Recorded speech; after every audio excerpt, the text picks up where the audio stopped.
Well, forget about 5G. Get ready for 6G networks. Remember when 180 scientists from 36 countries wrote to the European Union demanding that they stop the rollout of 5G because of massive health concerns? Remember how they warned governments that we absolutely should not deploy this technology until we studied the long-term effects on human beings?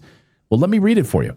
We, the undersigned scientists, recommend a moratorium on the rollout of the fifth generation 5G until potential hazards for human health and the environment have been fully investigated by scientists independent from industry. 5G will substantially increase exposure to radio frequency like electromagnetic fields, RF, EMF, and has been proven to be harmful for humans and the environment. Yeah, well, they blew right past that. They didn't give a hoot about it. They ignored the scientists. They rolled it out anyway.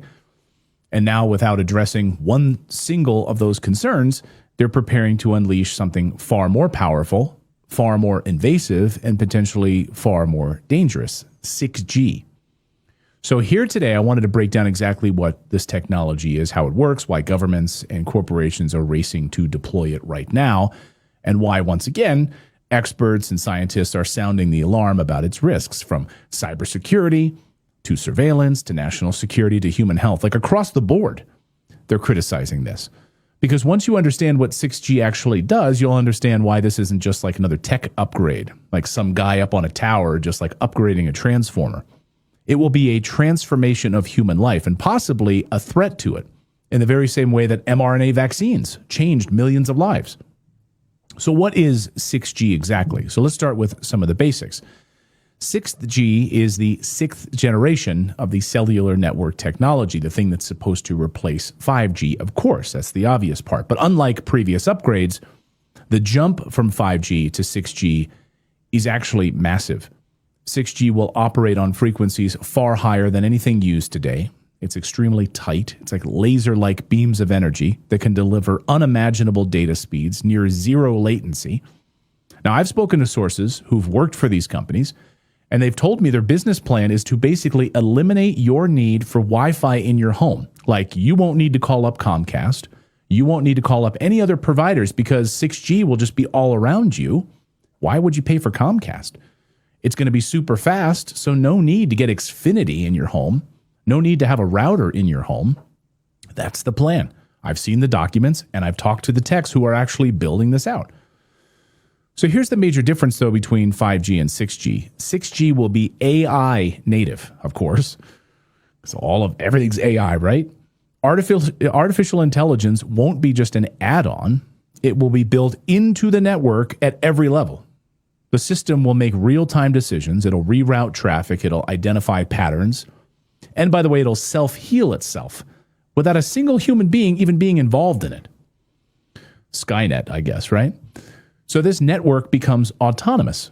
So in other words, this is the first time in history that we are creating a communication system that actually thinks for itself and heals itself. So how does this 6G actually work? Well, let's break this down. 5G runs mostly on sub-G 6 gigahertz and some millimeter wave frequencies. 6G leaps into the terahertz spectrum, roughly 100 times faster than 5G. But those frequencies can't travel far. They get blocked by like cement walls and trees. Even humidity blocks it. Good luck, Florida. So how do you actually blanket an entire country or the entire planet with something that barely travels and humidity gets in the way? Well, the answer is both ingenious and actually pretty terrifying. They're using reconfigurable intelligence surfaces.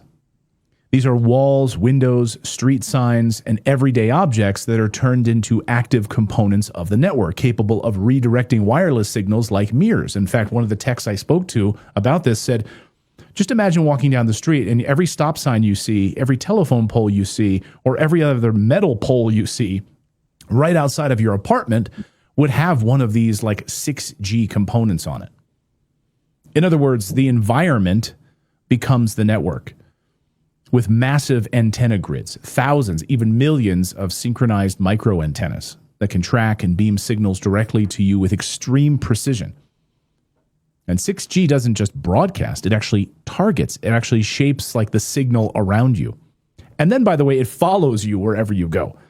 It adjusts itself automatically based on your environment, your movement, and your behavior.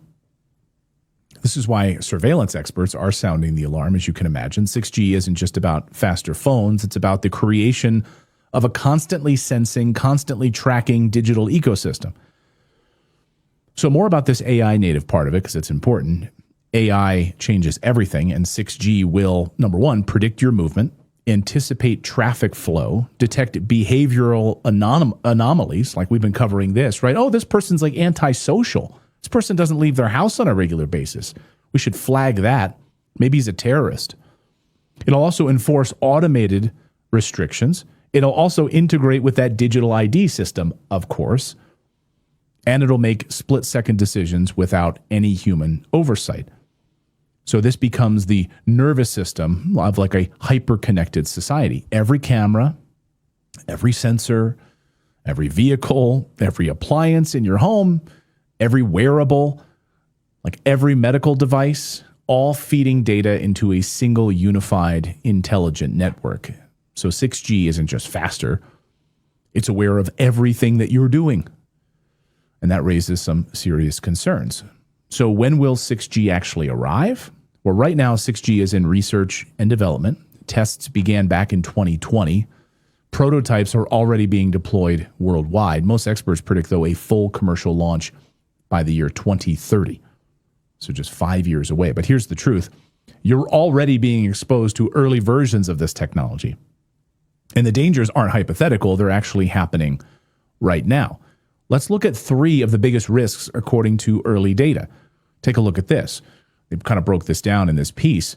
Number 1, data privacy basically collapses. So 6G will connect billions more devices than 5G ever could.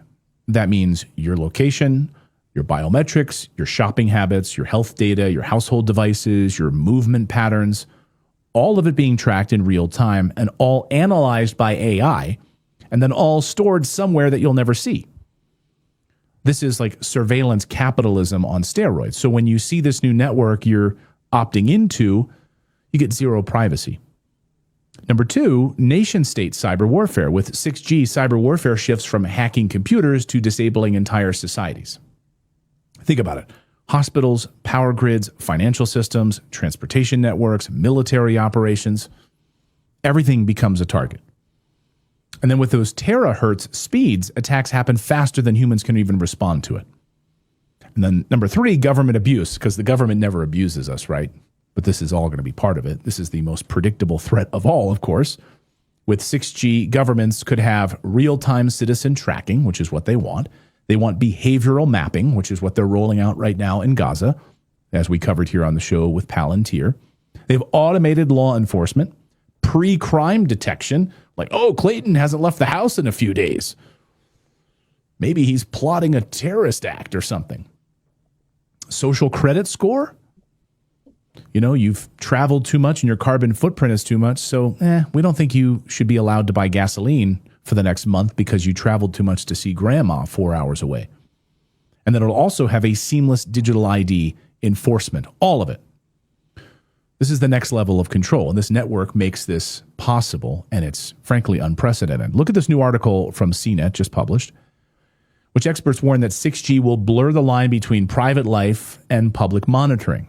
So every device, every room, every street, every building, all part of like one enormous sensing network that never turns off. This isn't just connectivity, it's environmental surveillance. I guess we all need to move to like Montana or the woods of Wyoming at this point. Because once the system is deployed, there's no opting out. Like even if you don't have a 6G phone, it doesn't matter. You'll be walking right through this network every day.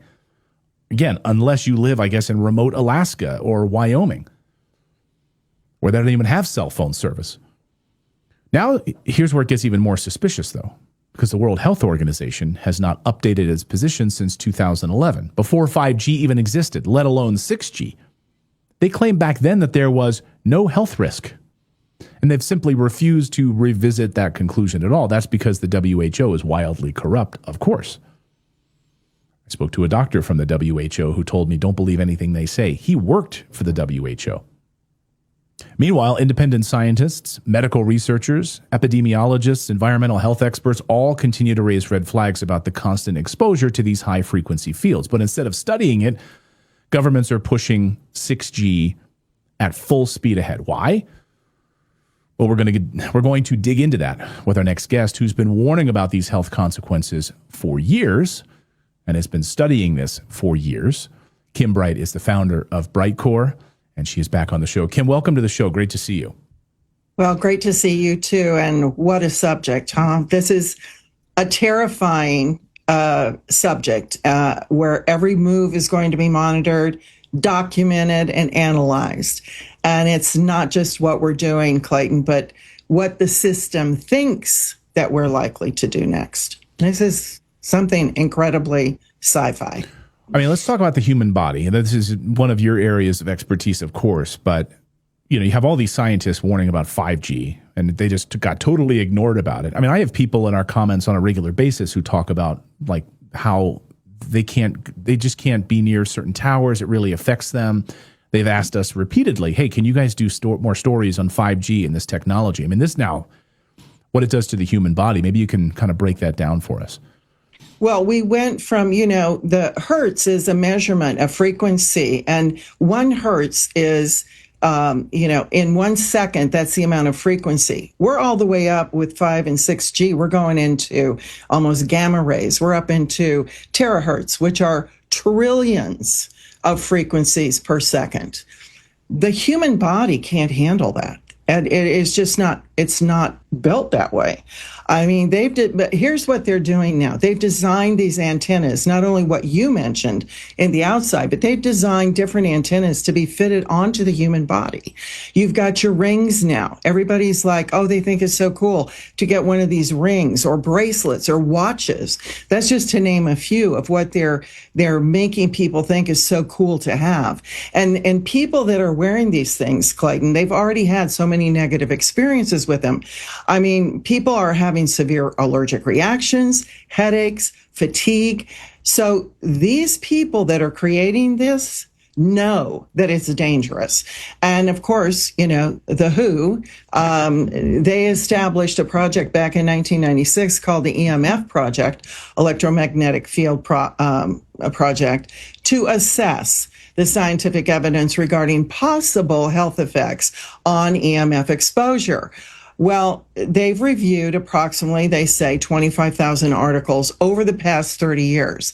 Of course, we have no idea who wrote these articles or what their viewpoints are or anything, but they're saying that's what they've done.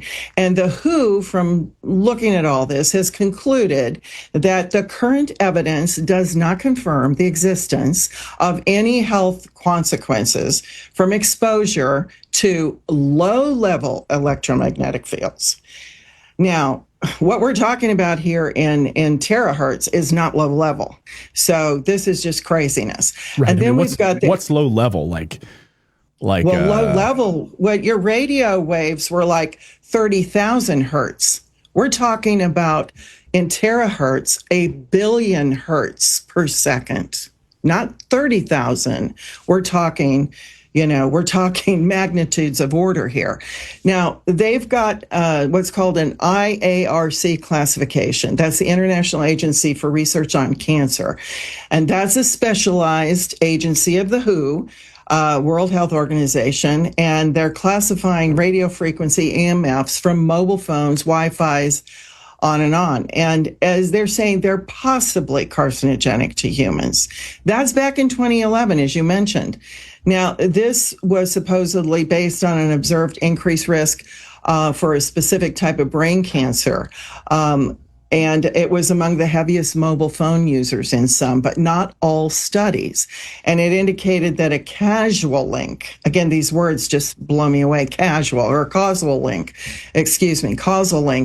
it is considered possible, but the evidence is limited and not conclusive. So the known health effects that they're saying, the only consistent acknowledged health effect from EMFs that they're actually putting out there is that it heats body tissues at very high exposure levels. And they're using that as the basis for current exposure limits. So it heats my body levels. I mean, it's ridiculous. And you can't escape it.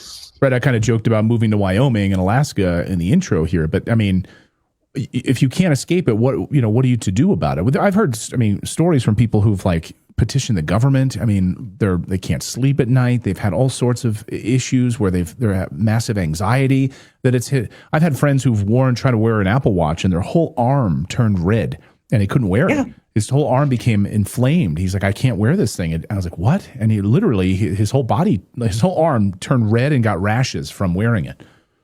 Well, with 5G, that's just using 5G now, but the primary established effect of that intense RF energy, it heats the tissues. So that's evidence right there. If it got all red, it's heating the tissues. It's literally dehydrating us.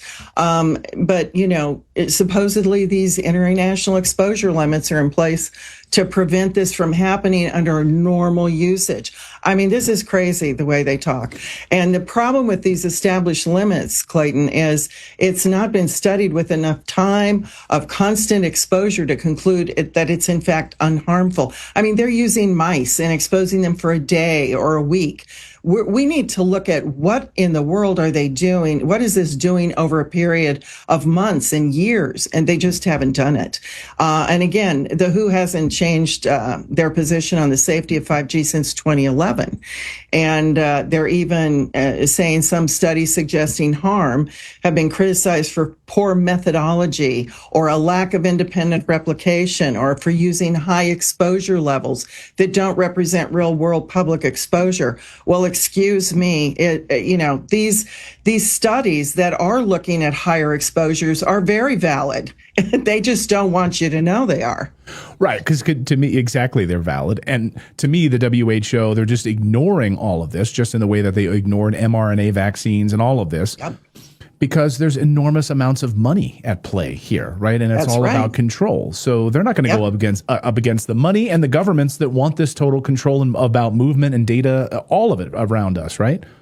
That's right. They put these electromagnetic fields all around us, and they're going to continue to close us in with even more. I mean, they're ranging from non-ionizing, low-energy radiation fields, low doses, which are generally considered harmless, to these ionizing high-energy radiation fields, which definitely have the potential to cause cellular and DNA damage. In 2024, the CDC actually put out that it could cause that. So, hopefully RFK Jr. is going to put out even more data on this, but we'll see. But the increasing widespread use of these EMFs, it's raising important questions about the potential effects, again, to our long-term exposure. And let me give you an example, a great example of something very curious.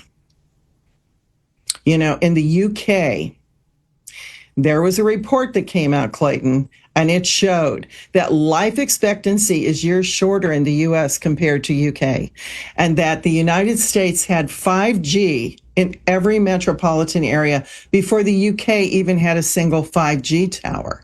So here in the United States, we've had more overall exposure to 5G, and we've had higher frequencies. We have the highest frequencies in the world. Australia has the second. China has the least, believe it or not.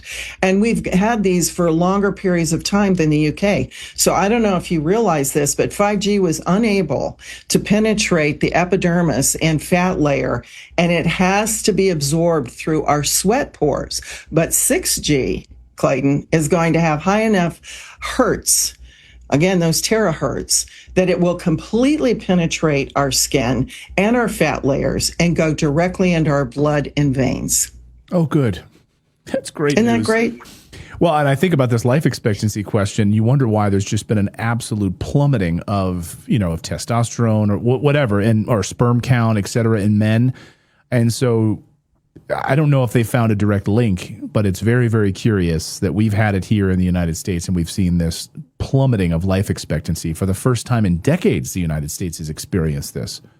Yeah, well, it's all the combination of all the things that we've been talking about with all our different interviews. But here's the thing. These wavelengths, as they go up in hertz, they become more condensed.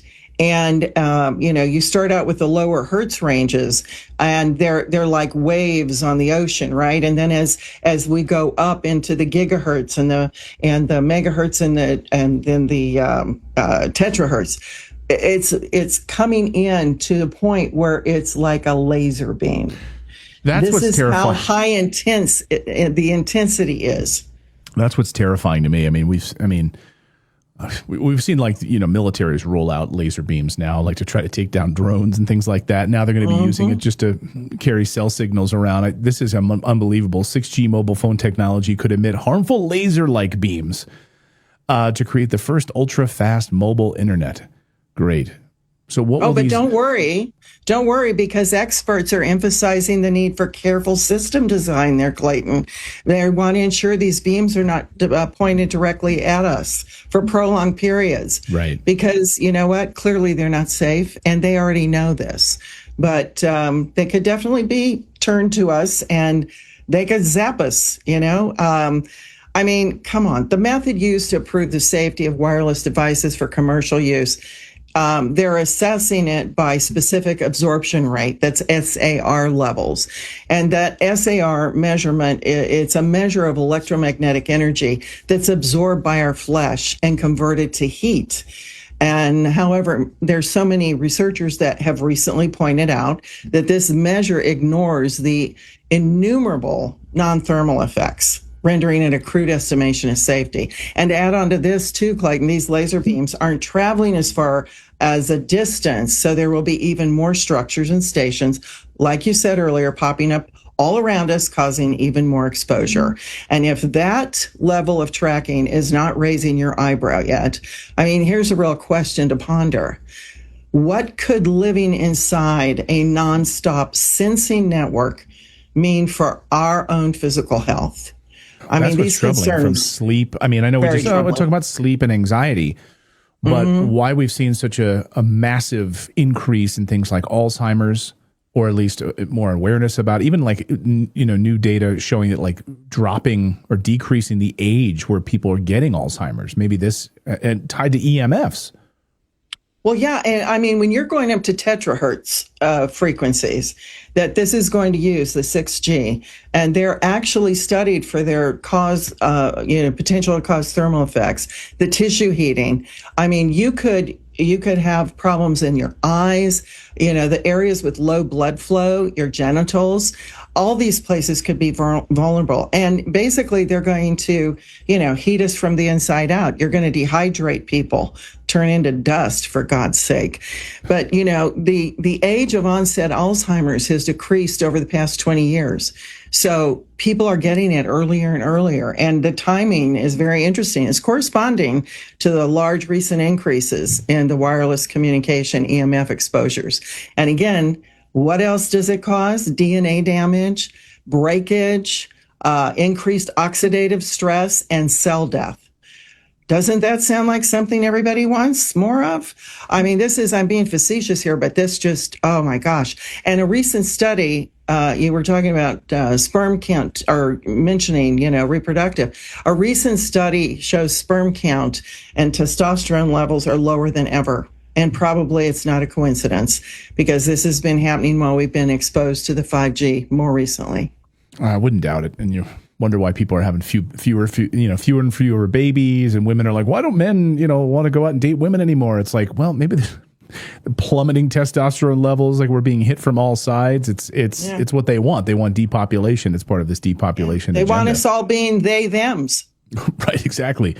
One other thing, of course, something close to your research over the years is what EMFs are doing in the gut as well, right? And this was shocking to me looking at this new research about the gut biome. Can you talk about this?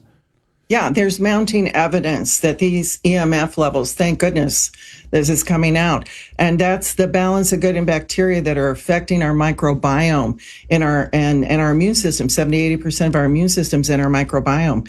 And then it increases our risk for chronic disease and dementia, heart disease, cancer.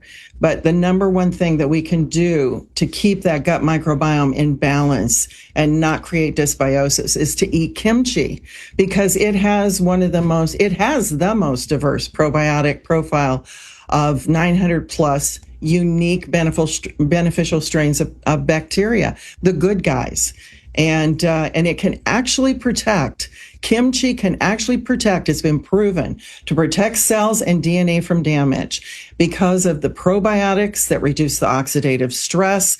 They improve the gut barrier integrity and calm inflammation.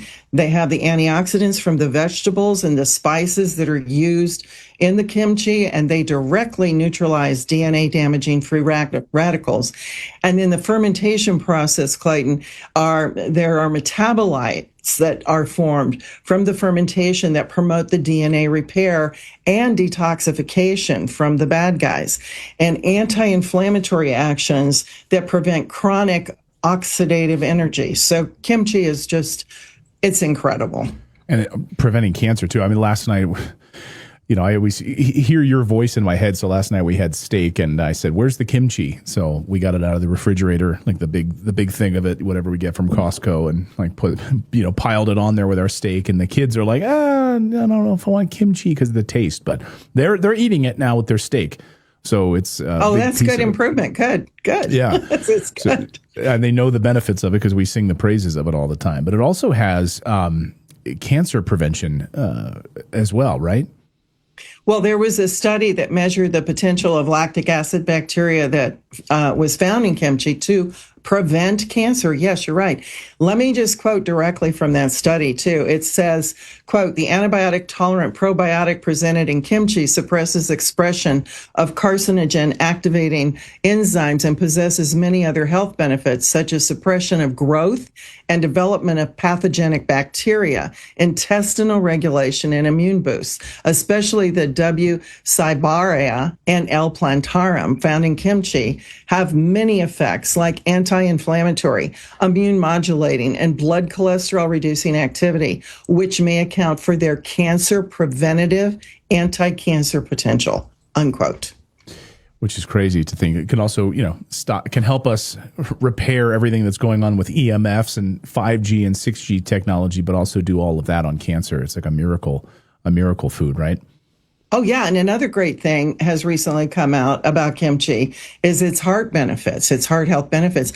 They've shown in studies daily consumption of kimchi was shown to reduce blood glucose, triglycerides, blood pressure, and help our immune system. And again, 70 to 80% of our immune system is living in our gut. And so kimchi replenishes that good bacteria. It crowds out the harmful microbes and produces those compounds that modulate the immune responses, and that helps the body naturally defend itself. And there was another thing too, on top of all of this, if you can believe it, there was a hair study, inner health versus outer health. All the participants in this hair study consumed kimchi daily for 4 months, and over 96% of them saw increased hair count and shaft thickness. So we're going to need this when they up, us to the gamma ray levels where, we have no hair anymore. So you got to eat your kimchi. Don't tell. Mine's already starting to thin, but it was thinning. It was starting to thin. I started eating a lot of kimchi, so maybe that's why it's come back. I don't know. Who knows if that's there the you reason. go. Well, your health on the inside is reflected on your outside. That's for sure. Yeah. And another thing, and I guess before we get you out of here, is also on body fat, which, if people are taking all this Ozempic garbage right now, maybe they actually eat something healthy. I saw this study and I wanted to ask you about it. This body fat reduction too from kimchi. Yeah, that reduced the body fat by 31.8% when they eat kimchi every day. So Clayton, there's so many health benefits. Why turn to the same old thing people have been turning to, the pharmaceutical companies, to reduce your weight and everything, when all you've got to do is eat some kimchi? But there's so many health benefits. And what we wanted to do is make it easy for people to consume daily, which is why we created Kimchi One. And though the kimchi is in convenient capsules for daily use, you don't have to deal with an odor or a taste that you might not like. It's low in sodium. Unlike when you buy it at the store, it's high in sodium. So if that's important to you, that's part of it. And it's 100% made in the USA and all natural and non-GMO. And there's so many success stories. You've seen all of the references that we've done now and all of the things that it can help address. But we have people constantly calling in that are using it, that have had problems with their digestion, their regularity, their immune system, where they used to get sick all the time. They're not getting sick as much or not at all. And people who have diabetes, Clayton, they couldn't control their blood sugar levels. Now they're controlling those blood sugar levels. And other symptoms people were suffering from, and they couldn't identify the cause of them, are finally feeling better. They have more energy. They don't have that chronic fatigue. Wow. Well, where can people get it? Because I know you guys have put something special together for our audience. Yeah. Well, if you go to mybrightcore.com/redacted, you can get 25% off your order of Kimchi One using that code redacted, or call in for up to 50% off and free shipping. Call 888-404-6312. And the first 100 callers, we're going to give them a free bottle of Fortify with their order. Now, Fortify contains all 9 essential amino acids. They're going to protect you against cellular damage. And as we age, we lose muscle mass, so it helps you to retain that muscle mass. It's going to boost hormone production and support your brain chemistry. And Clayton, we're normally not giving away such an expensive product as a free gift, but we want to support the people during the holiday season. So call us at 888-404-6312. Wonderful. And you think about I don't know if you ever saw Better Call Saul, and his brother who he covers his whole house in aluminum foil to protect himself. Yes. No lights turning on, no EMFs, no cell phones. And it's is that what we're going to be stuck with? Or are there going to be these natural ways to fix this? Because there's really no escaping this, and so to be able to have natural things that are found in nature that we can take every day to kind of protect us, maybe the only way. Otherwise, we're going to live like Better Call Saul. Yeah, and you've got to be more disciplined. You've got to do things that you normally might not have ever done before. I think all of us ought to just tell everybody, no more computers. No, we're going to throw these 5G and 6G phones away. Let's just go back and live on farms and make life simpler. But How many people are actually going to do that? I don't know. Maybe in the next 20, 30 years, there's going to be a big movement towards that. There'll be a cell phone free zone, here at this little commune that people are going to live in. I don't know. I think it's heading in that direction, but we're not there yet. Kim, great to see you. Thank you so much. This is a fascinating subject, and I wanted to bring you on to talk about it. Thank you so much. I appreciate you bringing me on. Thank you, and have a very Merry Christmas. You as well.